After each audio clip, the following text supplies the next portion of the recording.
मग राज ठाकरे शिंदेंच्या शिवसेनेचे प्रमुख होणार। अरे मूर्खांनो, मला जर व्हायचं असतं तेव्हाच नसतो झालो।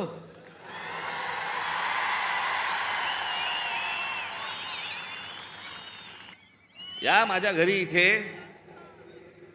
जवळपास 32 आमदार, 6-7 खासदार, आपण एकत्र बाहेर पडू आणि काय मग नंतर माझा महाराष्ट्र दौरा सुरू झाला। तोपर्यंत इकडे सगळे काहीतरी बांधणी सुरू होती। मी आता काही नावं नाही घेत कोणाची। आणि ह्यांना वाटलं मी काँग्रेसमध्ये ज्याला सत्ता होती त्यांची जॉईन होणार बाकीच्यांसारखा। मी त्यांना पहिल्यांदाच सांगितलं, म्हटलं मला पक्ष फोडून कुठचीही गोष्ट करायची नाही।